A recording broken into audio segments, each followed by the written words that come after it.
My brothers and sisters in the Lord, good morning and happy and blessed Sunday to each and everyone. Let me ask you, unsay imong reaksyon kon makatilaw kag tab-ang nga pagkaon? Katab-ang man ani oy? Wala may lasa or wala may lami?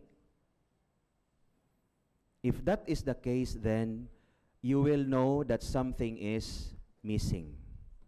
Moingon dayon ta, mura manigwalay asin. Wala manilasa, wala manilami, kay wala may asin. Kung mag-burn out, unya ngit-ngit kaayo, unsa may imong reaksyon? Diba, muhunong ka, kay dili man ka siguro sa imong agian, wala man kay makita, unya moingon dayon ka, nganong ngit-ngit man ni? Wala ta kabayad sa suga. You realize then that something here is missing, and you look for the light, the salt and the light. Have you now imagined a food without salt and a home without light? Food without salt will be tasteless and will be ruined immediately. And if in the home there is no light, darkness overpowers all over the place. We will feel frightened and makes the life unsafe. Yes, at first glance, the salt and light may seem ordinary into our sight, but whether we like it or not, the absence of salt and light make our life incomplete and different. Kung ang asin o kahayag mawagtang, ang atong kinabuhi walay lami, o dili nindot ang kalibutan. Brothers and sisters, Jesus in today's gospel reminds us that each of us is the salt of the earth and the light of the world. These two simple yet very useful realities, salt and light, explain who we are and illustrate the mission of every baptized Christian. If I may say it, it speaks of our own identity. Ang atong pagkaasin ug pagkahayag sa kalibutan dili usa ka pagdayeg or complement, but it defines of who we are and also took a big role and a task on our part. Can you imagine? You are the light. You are the salt of the world. Remember, salt gives taste and flavor to the food and makes the food enjoyable. The salt really influences because even just a little amount of salt can transform the taste of the food. Bisan gamay ra nga asin ang imong ibutang sa pagkaon, mausab gyud ang iyang kinatibuk-an nga kalamion. In the same way, as Christians, that is we are called for, to give meaning, to give influence to everyone's life for transformation and conversion. We are bound to give taste and flavor to the world. We are not called to be salt for ourselves only, but we are called to be seasoning for others' lives.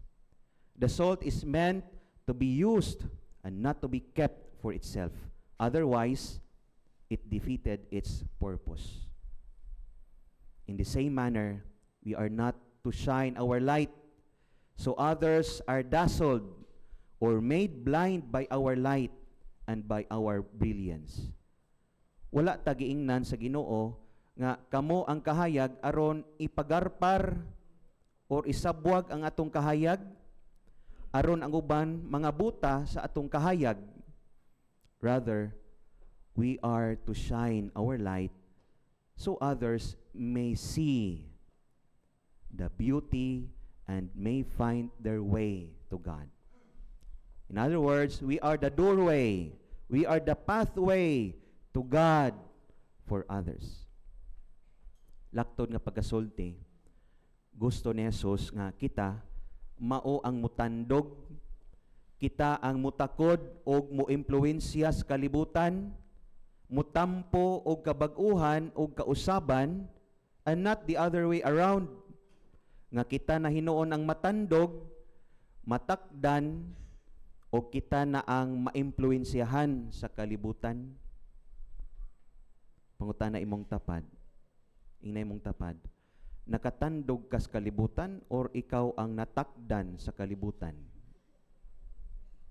Nakapatandog or natakdan? The world is now in darkness due to the sinfulness of people. The world now lost its beauty because of our selfishness, pride, and greedy behavior. But if each person becomes a salt and light to the world, even just a little amount of salt and light, it can transform, it can change the whole. Even a little act of kindness, compassion, and generosity, there is a big difference.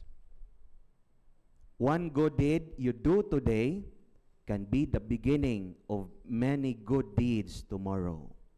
Unsa to? One good deed you do today can be the beginning of many good deeds tomorrow. Saint Teresa of the Child Jesus once said, "What matters in life is not great deeds, but with great love." Ang importante sa kinabuhi, dili ang dagkong mga buhat, kundi ang gagmay nga naay dagkong gugma. Kana bang mo ngisi ka sa imong tapad nga ubanan og gugma? Dili ba ngisi nga murag pinugos? Hoy. Tinuod di ba? Naalay na uban nga mungisi pero pinugos di ay. Just imagine, my dear friends, kung ang matag usa ba makat-on sa pag-uli bisan gamay nga sobra nga kwarta og dili dayon isuksok sa bulsa. Just imagine kung ang matag usa makat-on sa pagtunol og tabang bisan ginagmay lang ngadto sa mga tawo nga naglingkod og naghigda dias kadalanan, uban na nimo gugma na arabay daghan sa atong tugkaran. Nigawas nato sa ato ang simbahanan na aday tay masugatan nga mga tawo nga naghigda unya nangayo nya usahay ato lang labyan nya gikan tag simbahan. Hoy. Tinuod di. Imagine lang. Matag usa nato makat-unta sa pagtunol bisag gamay. Pero kinasing-kasing naay gugma. Di ba? Naay kabag-uhan. Kung kining klase nga kinaiya naa sa matag usa, dili ba ni siya makahatag og lasa og kalami? Dili ba ni makahatag og kahayag sa kalibutan? Kung ang matag usa makahibaw sa pagpunit ug pagpadaplin man lang sa iyang basura ug dili maglabay-labay bisan asa, doesn't it give a flavor, taste, and light to the world? Dili ta moingon mga igsoon, naunsa naman ning atong kahimtang karon? Naunsa naman ning atong katilingban karon? We cannot say that because the transformation that we are seeking starts at home, starts in yourself. Ingna imong tapad, palihog. Be a good influencer. Be a good influencer. Remember, as the salt can change and gives flavor to the food, as the light shines and gives direction to the road, we who are who called ourselves Christians, because we believe and follow Christ, we must be good influencers. We must be good Christian influencers. We don't need thousands of followers and likers for us to be good influencers. But what we need is a faithful and committed life to Christ. We witness Christ by our life and actions, by our words and by our faith. And hopefully, when people see us, when people see you, they see not only ourselves, but they see Christ in us.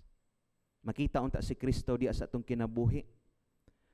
A true Christian influencer has a life that leads and invites people to see Jesus, to feel Jesus, and hear Jesus in us. Now, that is the question. Makita ba sa uban or sa kalibutan ang Ginoo diha sa ato ang kinabuhi? Kana bang ining tan-aw sa mga tao diha nimo, madasig sila nga mopaduol sa Ginoo? Dili kay inikakita nila nimo magpalayo hinuon sa Ginoo. Sige lang simba-simba, pero ang kinaiya wa mausab. Tinuod di mangigsoon to end. Jesus does not say you should become salt and light of the world someday. He says you are the salt and light of the world. Nagpasabot, now na, karon na. Dili ugma or unya na ta magpakahimong asin ug kahayag sa kalibutan. But today and now, you must be the you are supposed to be. You must be the authentic you, created in the image and likeness of God. Otherwise, you are losing your own meaning. You are losing your own identity as Christian. You are losing your own value. Transformation can be attained if you continue to be salt and light of the world. Amen.